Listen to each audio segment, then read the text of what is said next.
Dear students, we have done Newton's laws of motion chapter, and in this chapter, there was a first law. That law tells that to a body, if it rests, will remain at rest. A body in motion will remain in motion, and the body is having inertia. That is called inertia, means inability of a body to change its state of rest into motion or motion into rest. Means a body cannot change its position of its own. That is called inertia. Inertia was given by Galileo, and you know that basically it is a misconception that a lot of people think that inertia is given by Newton, sir. No, it's not given by Sir Isaac Newton. It is given by Galileo, sir. And what he said that every body has got an inability to change its state, rest into motion, motion into rest. So, dear students, when we talk about the concept of inertia, means we talk about the inability of the body to change its position, even direction as well. If a body is going straight, it will continue to travel in straight motion. It will not change. It will continue to move into the straight direction. In other words, what I say is that what is inertia? Inertia means inability. Means rest पे है तो rest पे ही रहेगा, चल रहा है तो चलता ही जाएगा, सीधा जा रहा है तो सीधा ही जाएगा, रुकेगा नहीं. It will go, and it won't have got a tendency to change its position of its own. Right? मैं पूरा recap करवा रहा हूँ आपको chapter. So it has got a no tendency to change its position of its own. If it's going straight, it will go in straight. If it is changing position, so somebody has to come and change the position. So inertia is basically is a property of what do you call a body? It's a property of the body, that inability of the body to change its state. Rest, it will remain at rest. No power on earth can change its position. If it's in motion, it will remain in motion. Only अपने आप ये खुद से अपनी motion को rest पे नहीं ला सकता. अगर कोई बॉडी सीधा चल रही है ना, तो वो सीधा ही चलेगी. उसकी डायरेक्शंस को हम चेंज नहीं कर सकते. We cannot change its direction of its own. ना, कभी भी नहीं. हम इसकी डायरेक्शंस को चेंज नहीं कर सकते. हम लोग इसको चेंज नहीं कर सकते, इसकी डायरेक्शंस को. राइट? तो हम लोग क्या है, मतलब what we talk about that. मतलब कभी कभी एक 10th लेवल के बच्चे के मन में बड़ा क्वेश्चन आता है, क्या है इनर्शिया? मुझे कुछ समझ ही नहीं आया. क्या बोलते रहते हैं इनर्शिया इनर्शिया इनर्शिया. भाई इनएबिलिटी क्या है? Inability to change its position. What kind of position? Rest into motion, motion into rest. uh, and when we talk about the when we talk about the direction, even it cannot change its direction. To change the direction we need a force. अब जैसे गाड़ी का driver है, वो गाड़ी को चला रहा है सीधा, तो इफ अगर उसने अपनी गाड़ी की डायरेक्शंस को बदलना है तो उसको फोर्स लगाना पड़ेगा। गाड़ी को बदलने के लिए, डायरेक्शन बदलने के लिए फोर्स लगाना पड़ेगा। गाड़ी को रेस्ट से मोशन में लाने के लिए फोर्स लगाना पड़ेगा, और गाड़ी को मोशन से रेस्ट पे भी लगाने के लिए फोर्स लगाना पड़ेगा। तो डियर स्टूडेंट्स, कुछ भी विदाउट फोर्स नहीं हो सकता। कुछ भी विदाउट फोर्स नहीं हो सकता। अगर आप रेस्ट में हैं तो आप हमेशा ही रेस्ट पे रहेंगे। अगर आप मोशन में हैं तो आप हमेशा ही मोशन में रहेंगे। अगर आप सीधे जा रहे हैं तो हमेशा ही सीधे जाएंगे। ये ना न्यूटन सर ने अपने वर्ड्स में बोल दिया, लेकिन इसको देने वाला कौन है? Galileo sir. इसको देने वाले कौन है? Galileo sir. गैलीलियो सर ने बोला कि कोई भी बॉडी अपनी पोजीशंस को खुद ब खुद चेंज नहीं कर सकती। कोई भी बॉडी अपनी पोजीशंस को स्वयं खुद अपने आप चेंज नहीं कर सकती। वो मतलब उसको कुछ करना होगा। जैसे एक किताब है, वो आपके टेबल पे पड़ी है, आप उसको टेबल पे छोड़ गए तो वही पड़ी है। या घरों में अक्सर देखते हैं कि आपके पापा आए, गाड़ी की चाबी कहीं रख दी और वो चाबी वहां नहीं है, तो वो बोलना शुरू कर देंगे, मैंने यहाँ चाबी रखी थी, कहां गई? कि हमने तो देखी नहीं। उसको फिर कोई भूत उठा के ले गया? किसी ने तो उठाई है ना। आपको पता है, आपके पापा को, गैलीलियो को लॉ पता है कि जहां पर मैंने चाबी रख दी वो वहीं पर रहेगी जब तक उसको कोई उठाए ना। और आप डर के मारे बोलते नहीं हो सकता है आपने कहीं उठा के रख दी और आप भी भूल गए हो। आप बोलो कौन गाली खाए, देखो जी मेरे को तो नहीं पता कहां रखी है चाबी, आई डोंट नो। ठीक, वो कहे मैं लेट हो रहा हूं, चाबी दो मेरे को। फिर इतने में आइडिया आता है कि एक और चाबी है। इंडिया में कई लोग पता क्या करते हैं, गाड़ी की 2 चाबी रखते हैं या अलमारी की 2 चाबी रखते हैं। अलमारी की चाबी को लॉक कर देते हैं, जो दूसरी चाबी अलमारी के अंदर छुपा के रख देते हैं। अब वो अलमारी की चाबी अगर गुम हो गई तो उसको तो लॉक तोड़ के निकालेंगे ना, इससे बेटर दोनों बार रखो। तो लॉजिक क्या है, वो पापा को पता है, वैसे ही पता है कि यार ये लॉ ऑफ इनर्शिया लग रहा है, पर उनको मालूम है कि यार वो बोलेगा यार कोई तो उठा के लेके गया ना, ऐसे तो चाबी खुद ब खुद जा नहीं सकती। हे पापा इधर आओ, चाबी को किसी ने नहीं उठाया, वही पड़ी होगी, लॉ ऑफ इनर्शिया। किसने बताया? हमारे सर ने बताया। Inability of a body to change its state of motion into rest and rest into motion. तो सर आइजैक न्यूटन ने इसको क्या किया? सर आइजैक न्यूटन ने इसको कन्वर्ट कर दिया लॉ में। Newton's first law, it states that if a body at rest, it will remain at rest. If a body is in motion, it will remain in motion until unless an external force is applied on the body. If the body is going into the straight direction, it will continue to go in the straight direction until unless somebody comes and changes its position. Then students, फिर बात चलने लगी भाई force क्या है। तो बोलने लगे यार फोर्स भी होती है, कुछ तो होती है फोर्स।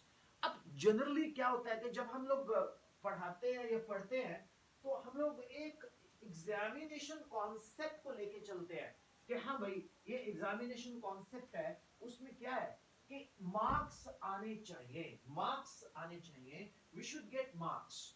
तो अंडरस्टैंडिंग हो या ना हो, मार्क्स आने चाहिए। देखिए, और कोई वैसे स्केल भी नहीं है किसी के हार्डवर्क को, इंटेलिजेंस को मेजर करने की। मार्क्स ही होते हैं फेयर सिस्टम में। लेकिन मैं ऐसा भी मानता हूं, बहुत सारे बच्चे हैं जिनके मार्क्स नहीं होते लेकिन उनकी अंडरस्टैंडिंग बहुत ज्यादा होती है। तो फिर गवर्नमेंट ने क्या किया, मल्टीपल चॉइस क्वेश्चन फॉर्मेट रख दिया। तो मल्टीपल चॉइस क्वेश्चंस में आपकी अंडरस्टैंडिंग तो आपके खोपड़े में है, लेकिन आंसर आप ABCD में A या B या C या D कुछ भी डाल दोगे, राइट।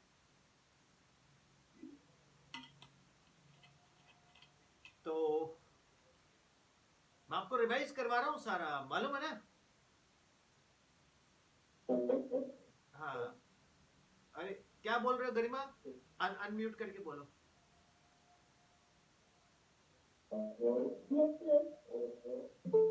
आप में से ना किसी एक बच्चे का माइक म्यूट नहीं है। I will not hesitate to remove, and we have traced that person as well also. Banshtu ma'am knows that. So please maintain that discipline. Yes, Garima, आप अनम्यूट करके बोलो क्या बोल रहे।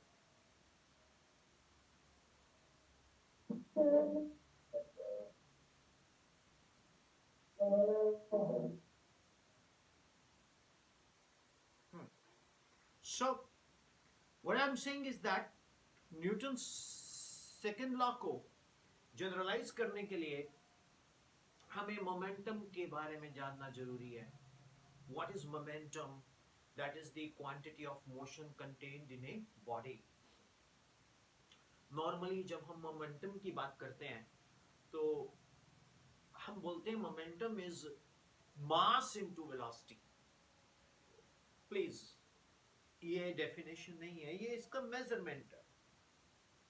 What is momentum? Quantity of motion contained in a body, that is called momentum. मुझे एक student ने पूछा था, क्या मोमेंटम वेक्टर है स्केलर है? तो मैंने उसको, इस Saksham Chauhan is with us, Garima? Okay, so तो उसमें मैंने उस स्टूडेंट को बोला कि बेटा मोमेंटम जो है वो वेक्टर क्वांटिटी है। अब वो मेरे को व्हाट्सएप पे पूछ रहे कैसे। अगर व्हाट्सएप पे मैं मैसेज करके पढ़ाने लग जाऊं तो फिर क्लासरूम की क्या जरूरत है।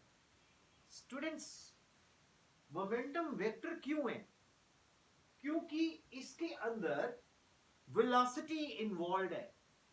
आपको पता ही है सभी बच्चों को, that momentum is the product of the mass and velocity. It is measured as the product of the mass and velocity.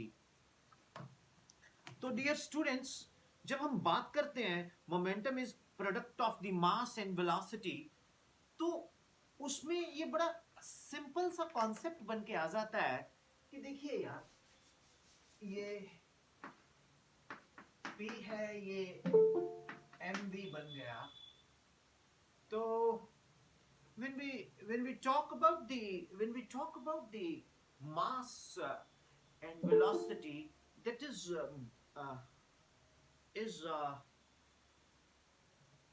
okay, so it is the product of mass and velocity. So what is velocity? Velocity is displacement upon time.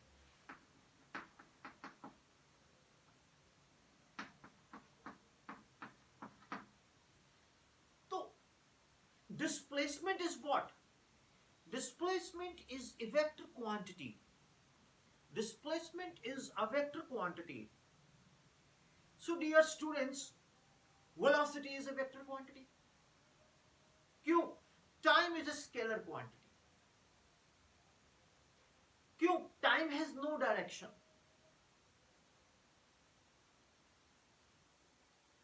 Time has no direction. Time की कोई direction नहीं है। मुझे लग रहा है आपके मन में एक बात चली हुई है कि टाइम की डायरेक्शन क्यों नहीं है। Who has got this question in mind? जरा बोलो, बोल के बोलो। यस, बेटे जरा इस तरह से बोलो ताकि सुनाई दे मेरे को। आप ऐसे मत बोलो जैसे घर में बोलते हो चाय भी नहीं है, ऐसे नहीं, मेरे को सुनाई दे। I got the question. और किसका क्वेश्चन है? चलो आपका माइक थोड़ा सिस्टम आज ठीक नहीं लग रहा। और किसका क्वेश्चन है ये?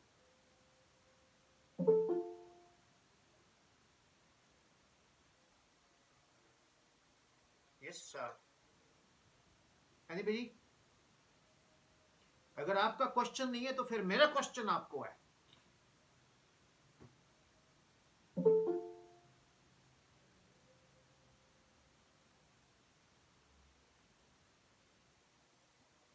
जी, टाइम जो है बेसिकली वो स्केलर है। टाइम का कोई डायरेक्शन नहीं है। अब आप पूछेंगे सर ये कैसे स्केलर है, कैसे इसका डायरेक्शन नहीं है? बड़ा सिंपल सा लॉजिक है। डायरेक्शन का मतलब क्या होता है कि आप एक पर्टिकुलर डायरेक्शन में जाओ। जैसे ये 3 एक्सिस हैं, आप या तो एक्स एक्सिस पे वॉक कर सकते हो, या तो आप एक्स एक्सिस पे वॉक कर सकते हो, या आप वाई एक्सिस पे वॉक कर सकते हो, या आप जेड एक्सिस पे वॉक कर सकते हो।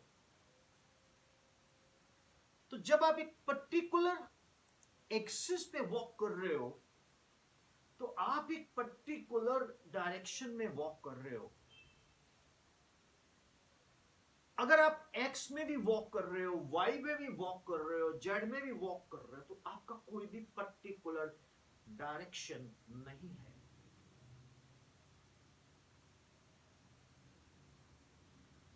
मीन्स डायरेक्शन के लिए एक एक डेफिनेशन होती है कि इधर एक्स और वाई और जेड।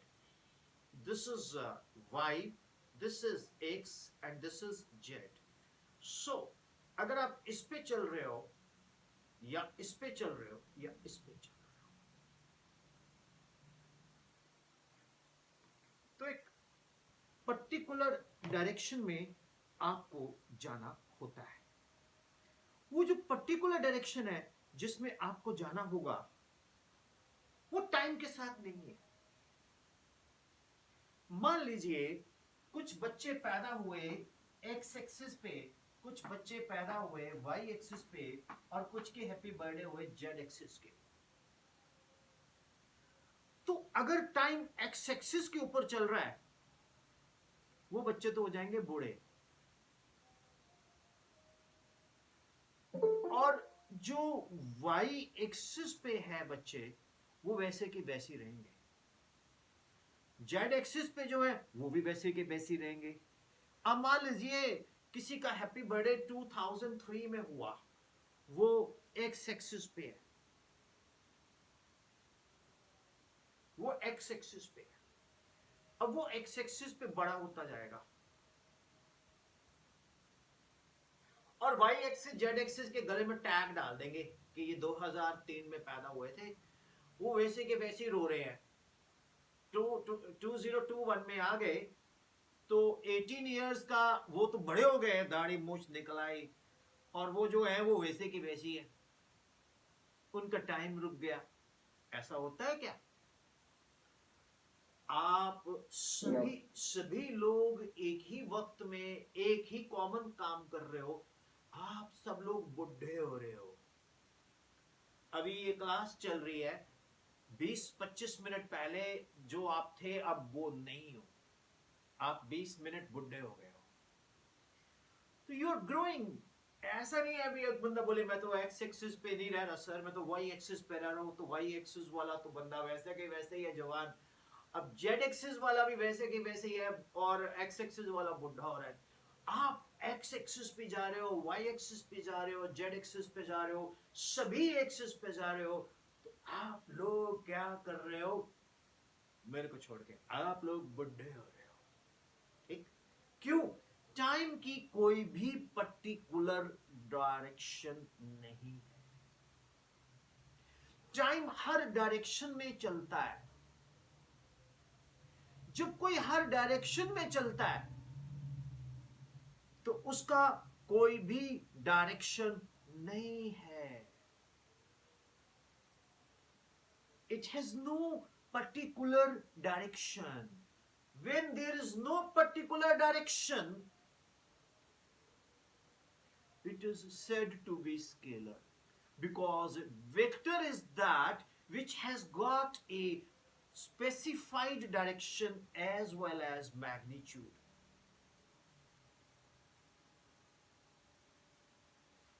Is it clear? तो इसलिए time is basically not a vector. मुझे एक बार एक बच्चे ने पूछा, सर, मैंने कहा यस सर, टाइम स्टार्ट होता है पास्ट से, प्रेजेंट से होके ये फ्यूचर की तरफ चलता है। सर देखिए ना, ये है पास्ट, ये है प्रेजेंट और ये है फ्यूचर। तो सर हम पास्ट से, प्रेजेंट से फ्यूचर की तरफ जा रहे हैं। मैंने कहा भाई जी बिल्कुल जा रहे हैं। तो सर इसका डायरेक्शन तो है ना, आप बोलते हो इसका डायरेक्शन नहीं है, बट इसका तो डायरेक्शन है।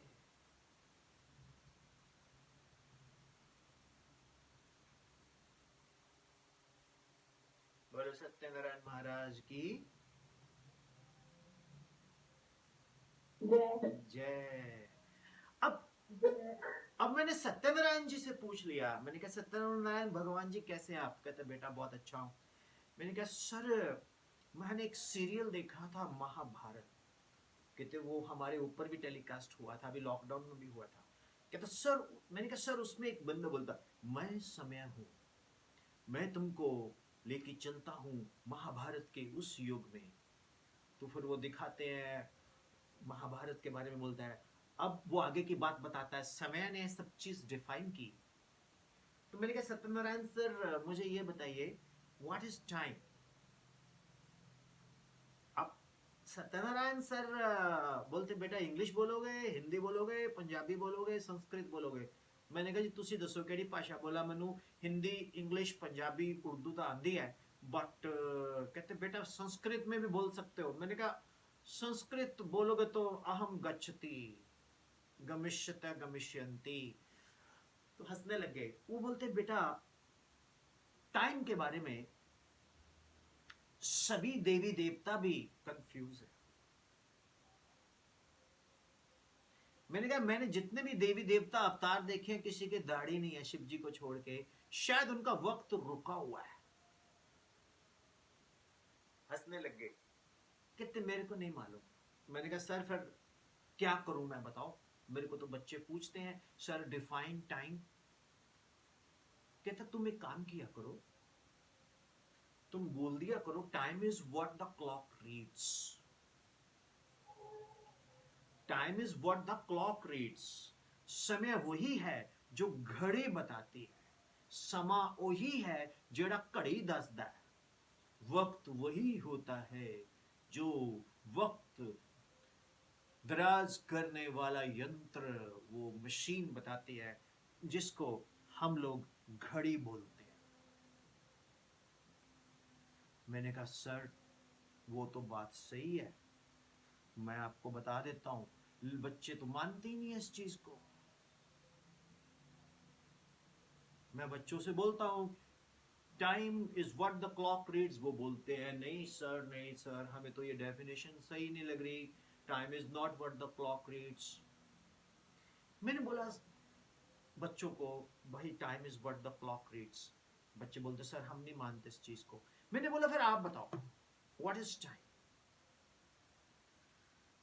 सभी लोग बच्चे सुनने लगे टाइम के बारे में। मैंने कहा चलो सभी लोग अपने अपना टाइम की डेफिनेशंस बताना।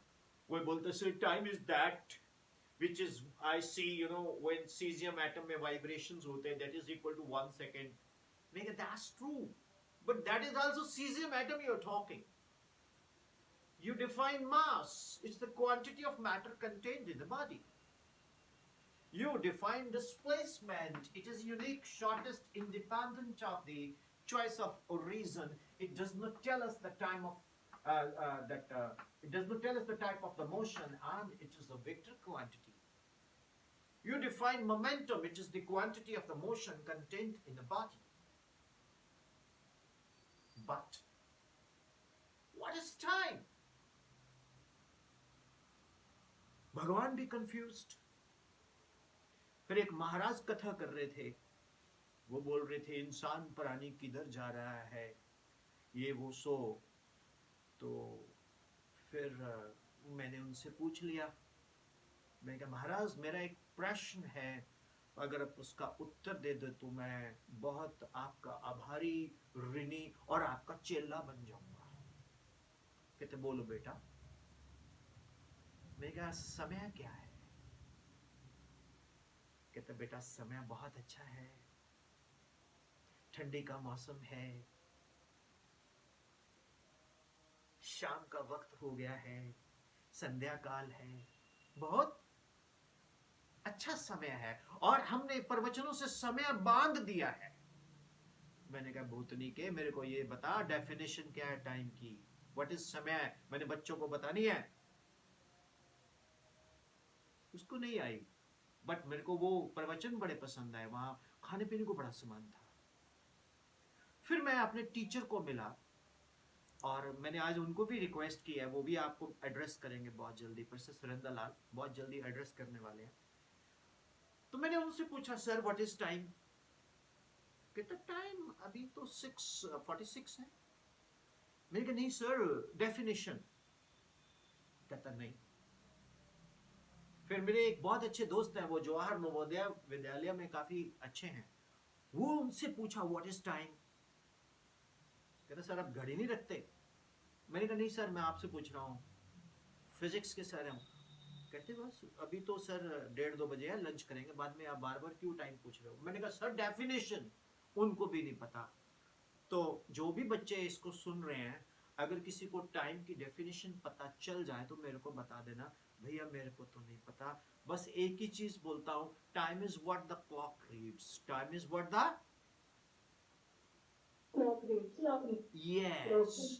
yes. So dear students, तो ये इसलिए ये डिस्प्लेसमेंट तो है वेक्टर, लेकिन टाइम क्या है? स्केलर। क्योंकि इसका मैग्नीट्यूड वो भी हमने कुछ नहीं किया, हमने सिर्फ ना 24 आवर्स को डिवाइड कर दिया। अब जैसे good morning, good evening, good night बोलते हो, मैं नहीं बोलता। जब भी मैं किसी को बोलता हूं, हालांकि गलत हो सकता है, मैं उसको बोलता है गुड मॉर्निंग, और जब निकलता हूं तो हैव अ रिमेनिंग डे। हमने क्या किया, हमने पूरे सनराइज सनसेट से ऐसा कुछ कैलकुलेट करके एक टाइम को डिवाइड कर दिया भी, ये इतना सेकंड्स का है, 60 सेकंड्स का 1 मिनट है, और 60 मिनट्स का 1 आवर है, और 24 आवर्स का 1 दिन है। एक दिन में 86,400 सेकंड्स होते हैं, और एक वीक में 7 दिन होते हैं, ऐसे ऐसे ऐसे ऐसे। लेकिन किसी को आज तक नहीं मालूम टाइम क्या है।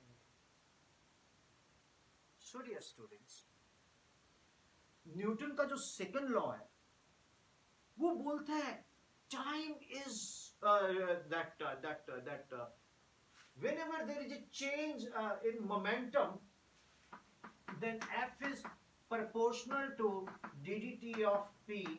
ये नहीं मैं लिखूंगा ऐसे, आपको नहीं मैं लिखूंगा ऐसे। F is equal to change in momentum divided by time। आज अपन रिवाइज कर रहे हैं एक तरह का, we are revising the whole actually. तो रिवीजन में मजा आता है, एकदम से सारा याद हो जाता है ना। तो फिर ये न्यूटन का सेकंड लॉ बन गया। इसने फॉर्मूला ऑफ फोर्स दे दिया, आपको बताया था मैंने, change in velocity upon time acceleration होता है, याद है ना, मास से मल्टीप्लाई करके mv minus mu upon that. तो डियर स्टूडेंट्स, यहां से न्यूटन के सेकंड लॉ से हमें मेजरमेंट ऑफ फोर्स मिली। अब किसी ने कितनी जोर से चांटा खाया हुआ है वो न्यूटन का सेकंड लॉ बताएगा। Okay, what I am saying is that इसका यूनिट क्या था, न्यूटन। फोर्स क्या है, मास इनटू एक्सेलरेशन, तो mass kilogram, acceleration metre per second square, तो newton, 1 newton is equal to 10 raise to power 5 dyne. एक बच्चा ना, उसको साइंस से बड़ी चिढ़ थी। मैंने कहा यूनिट ऑफ न्यूटन क्या होता है sir, sorry unit of force क्या होता है सर, न्यूटन होता है सर, और एक डायन होती है सर। मैंने कहा डायन नहीं, डाइन डाइन। तो इसमें वो कहता सर से आपा साहब मेरे गले में डाल दिया, साइंस मुझे नहीं अच्छी लगती।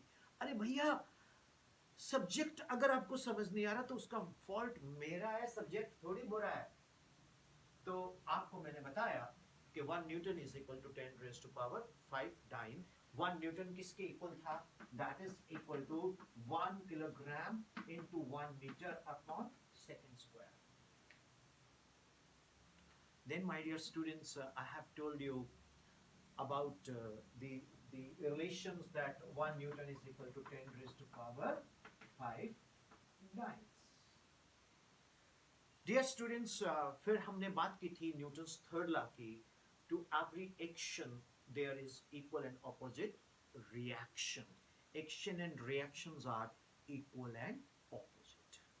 ये भी हम लोगों ने आपको एक्सप्लेन किया था। Is it clear?